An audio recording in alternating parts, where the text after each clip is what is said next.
ಅದು ವಿದ್ಯಾ ಅವರಿಗಾಗಲಿ ಇವರು ನಮ್ಮ ಸುರೇಶ್ ಹಡಪದವರಾಗಲಿ ಆಮೇಲೆ ಭಾಳ ಮನೆಗೆ ನಾವು ತಿಂಗಳಿಗೊಮ್ಮೆ ಹೋಗ್ತಿದ್ವಿ. ಹಂಗೆ ಮಾಡಿ ಜನ ಸಂಘಟನೆ ಮಾಡಿದ್ವಿ. ಅದಾದಮೇಲೆ ಅದು ಜನ ಆ ಒಂದು ಕಾರ್ಯಕ್ರಮಗಳನ್ನು ನೋಡಿ ಪ್ರತಿ ತಿಂಗಳು ಒಂದು ಶಿವಾನುಭವ ಗೋಷ್ಠಿ ಅಂತೇಳಿ ಮನೆ ಒಳಗೆ ಮಾಡ್ತಿದ್ವಿ. ಮಹಾಮನೆ ಮಾಡಿನೂ ವೀರಶೈವ ಲಿಂಗಾಯತ ಮಠ ಕಟ್ಟಿದ್ವಿ. ಅದು ಎಲ್ಲ ನಿಮಗೆ ಗೊತ್ತಿದ್ದ ಐತಿ. ಮಠನೂ ಚಂದ ಬೆಳಕತ್ತೈತಿ. ಈಗ ಸಮಾಜನ ಬೆಳೆಸ್ಬೇಕು ಅನ್ನೋದಕ್ಕೆ ನಾವು ಮಹಾಮನೆ ಮಾಡಿದರೆ ಎರಡು ಅಂತ ತಿಳ್ಕೊಬಾರ್ದು, ಜನರಿಗೆ ಅದು ತಪ್ಪು ಹೋಗಬಾರ್ದು ಕಲ್ಪನೆ ಅಂತೇಳಿ ಶಿವಾನುಭವ ಗೋಷ್ಠಿ ಮಾಡಿದ್ವಿ. ಅವಾಗಾದರೂ ಸಹಿತ ನಾವು ಬಸವಾದಿ ಶಿವಶರಣರ ವಚನಗಳನ್ನು ತೊಗೊತಿದ್ರು. ನಾ ಸಿದ್ಧಾಂತ ಶಿಖಾಮಣಿ ತೊಗೊತಿದ್ದೆ. ಕೊಂಡಣ್ಣವ್ರ ಸರು ಸಿ ಪಿ ಹಿರೇಮಠರು ವಚನ ಸಾಹಿತ್ಯ ತೊಗೊತಿದ್ರು. ಹಿಂಗೆ ಚಂದ ನಾವು ಬೆಳೆಸ್ಕೊಂತ ಬಂದ್ವಿ. ಆಮೇಲೆ ಜನರ ಸದಸ್ಯತ್ವನೂ ಬೆಳೀತಾ ಹೋತು. ಆಮೇಲೆ ಒಂದ್ಸಲ ನಾವು ಸಂಕ್ರಾಂತಿ ಕಾರ್ಯಕ್ರಮಕ್ಕೆ ಅಂತೇಳಿ ಶಂಭು ಬಳಗಾರನೂ ಕರೆಸಿದ್ವಿ. ಆಮೇಲೆ ಇಂದುಮತಿ ಸಾಲಿಮಠರನ್ನು ಸಹಿತ ನಾವು ವೀರಶೈವ ಲಿಂಗಾಯತ ಮಠದೊಳಗೆ ಕರೆದು ಅವು ಕಾರ್ಯಕ್ರಮಗಳು ಮಾಡಿದ್ವಿ. ಹಂಗೆ ಮಾಡೋದ್ರಿಂದ ಒಬ್ಬರು ಮಾಡೋದ್ರಿಂದ ಇನ್ನೊಬ್ರಿಗೆ ಅದು ಅದು ಒಂದು ಉಮೇದಿ ಬಂತು. ಈಗ ಮಠದೊಳಗೂ ಅವ್ರು ಕಂಪಲ್ಸರಿ ಮಾಡ್ಕೊತ ಹೊಂಟಾರ. ಹಿಂಗೆ ನಾವು ಒಬ್ಬರಿಗೆ ಮಾದರಿಯಾಗಿ ಇರಬೇಕು. ನಮ್ಮ ಸಮಾಜ ಎಲ್ಲರಿಗೂ ಮಾದರಿಯಾಗಿ ಉಳಿತು. ಅದನ್ನು ನೋಡಿ ಬೇರೆಯವರು ಅನೇಕ ಕಾರ್ಯಕ್ರಮಗಳು ಮಾಡಲಿಕ್ಕೆ ಶುರು ಮಾಡ್ಕೊಂಡಾರ. ಆಮೇಲೆ ನಾವು ಈಗ ಶ್ರಾವಣ ಶಿವಯುಗ ಕಾರ್ಯಕ್ರಮದಾಗ ಉಪನ್ಯಾಸನೂ ಸಹಿತ ಇಟ್ಟಿದ್ವಿ. ಹೋದ ವರ್ಷ ನಾವು ಉಪನ್ಯಾಸ ಇಟ್ಟಿದ್ವಿ. ವಚನ ಸಾಹಿತ್ಯದವನ್ನು ಕುರಿತು ಉಪನ್ಯಾಸನ ಜವಾಹರನಗರದೊಳಗೆ ಮಾಡಿದರು. ಆ ರೀತಿ ಉಪನ್ಯಾಸಗಳನ್ನು ಸಹಿತ ನಾವು ಮಾಡ್ಕೊತ ಬಂದ್ವಿ.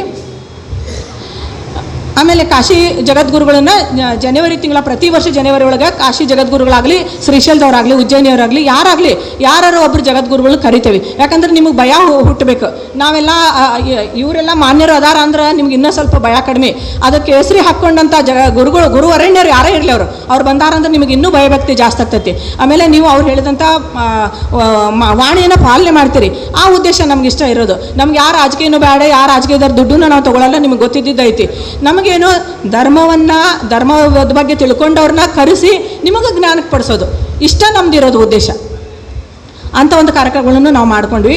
ಪ್ರತಿ ವರ್ಷ ಈಗ ನೀವು ನೋಡಿದ್ರಿ ಶ್ರಾವಣದೊಳಗೆ ಇಲ್ಲಿ ನಾವು ಶ್ರಾವಣ ಶಿವಯೋಗ ಕಾರ್ಯಕ್ರಮನೂ ನಾವು ಮಾಡ್ಕೊತ ಬಂದ್ವಿ. ಇದು ಅತ್ಯಂತ ಜವಾಹರನಗರದಲ್ಲಿ ಆಗಲಿ ಅಲ್ಲಿಯೂ ಅವರು ಸಹಿತ ಭಾಳ ಚಂದ ಕಾರ್ಯಕ್ರಮಗಳು ಮಾಡ್ತಾರೆ. ಈ ಥರ ಬೆಳ್ಕೊತ ಬಂತಿದ್ದು.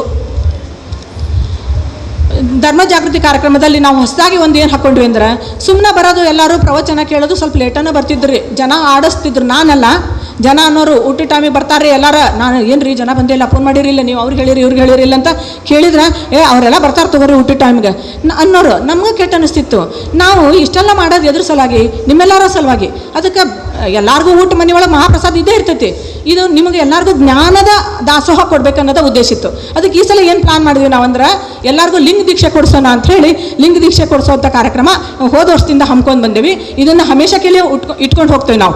ಹೋದ ವರ್ಷ ನಾವು ಎಲ್ಲರಿಗೂ ಲಿಂಗ ದೀಕ್ಷೆ ತಗೋರಿ ಅಂತ ಹೇಳಿದ್ವಿ. ಅವಾಗ ಎಲ್ಲರೂ ಹೆದರ್ಕೊಂಡ್ಬಿಟ್ರು. ನಾವು ಗೋವಾದಾಗದೇವಿ ಲಿಂಗ ದೀಕ್ಷೆ ತೊಗೊಂಡ್ರೆ ಏನೇನೋ ಏನಪ್ಪ ಅದ್ರದ್ದೊಂದು ಆಚರಣೆ ವಿಚಾರ ಭಾಳ ಹೆದರ್ಕೊಂಡ್ರು. ಬರೀ 20 ಮಂದಿ ಹೆಸರು ಕೊಟ್ಟಿದ್ರು. ಅವಾಗ ಜಗದ್ಗುರುಗಳು ಮತ್ತು ಶಿವಾಚಾರ್ಯರು ಕೊಟ್ಟರು. ಜಗದ್ಗುರುಗಳು ಸ್ವಲ್ಪ ವಯಸ್ಸಾದವರು ಅದಾರ, ಹಾಗಾಗಿ ಶಿವಾಚಾರ್ಯರಿಗೆ ಅದನ್ನ ಕೆಲಸ ಒಪ್ಪಿಸಿರ್ತಾರೆ. ಶಿವಾಚಾರ್ಯರು ಲಿಂಗ ದೀಕ್ಷೆ ಕೊಡಕತ್ರ ನಾ ಮುಂದೆ ನೀ ಮುಂದೆ ಅಂತೇಳಿ 120 ಮಂದಿ ಲಿಂಗ ದೀಕ್ಷೆ ತೊಗೊಂಡ್ರು. ಆಮೇಲೆ ಸ್ವಲ್ಪ ಲಿಂಗಗಳು ಉಳಿದಿದ್ರು. ಜಯಶ್ರೀ ನಿನ್ನ ಬ್ಯಾಗ್ನಾಗ ಇಟ್ಕೊಳವ, ನಿನ್ನ ಕಡೆ ಇಟ್ಕೋ, ಅವ್ರು ಮತ್ತೆ ಯಾರು ಬರ್ತಾರ ಅವ್ರಿಗೆ ಕೊಡಂದ್ರು. ನನ್ನ ಬ್ಯಾಗ್ನಾಗ ಮೇಲೆ